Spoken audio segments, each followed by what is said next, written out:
Berikut adalah penjelasan tentang perkembangan manusia dari anak-anak hingga lansia, termasuk saat sakit, serta hubungan setiap fase tersebut dengan pendidikan.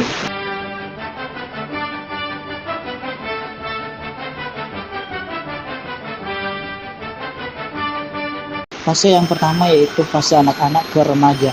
Ciri-ciri perkembangannya yaitu secara fisik, ia bertumbuh dengan cepat, mulai muncul ciri-ciri seksual sekunder.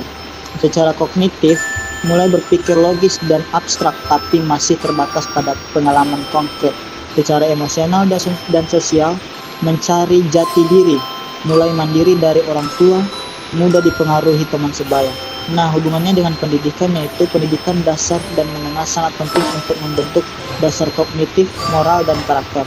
Guru dan lingkungan sekolah berperan besar sebagai figur pengganti orang tua. Pendidikan karakter dengan pengembangan sosial emosional sangat penting pada fase ini. Fase yang kedua yaitu dari remaja menuju ke dewasa. Dari awal 18 tahun sampai 25 tahun. Ciri-ciri perkembangannya secara fisik yaitu tubuh telah mencapai kematangan.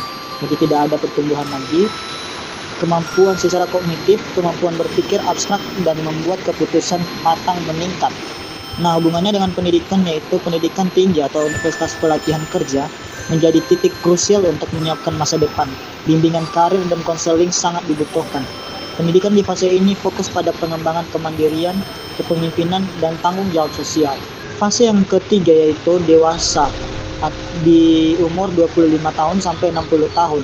Ciri-ciri perkembangannya yaitu secara fisik yaitu stabil, lalu perlahan mulai menurun di usia 40 ke atas.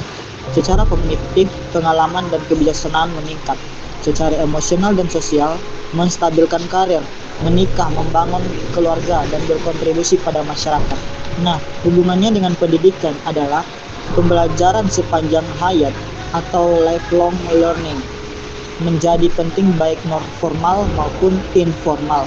Pendidikan bisa berbentuk pelatihan kerja, kursus keterampilan, atau pembelajaran digital. Di usia ini, banyak individu juga menjadi pendidik bagi generasi muda. Contohnya orang tua, mentor, dan dosen. Yang keempat, saat sakit. Fisik tergantung pada jenis dan tingkat keparahan penyakit. Psikologis dapat terjadi stres, depresi, atau kecemasan. Sosial perlu dukungan dari keluarga, teman, atau komunitas. Hubungannya dengan pendidikan ialah kesehatan sangat penting tentang pencegahan, perawatan, dan pengobatan. Edukasi pasien dan keluarga membantu proses penyembuhan dan pengembalian keputusan medis.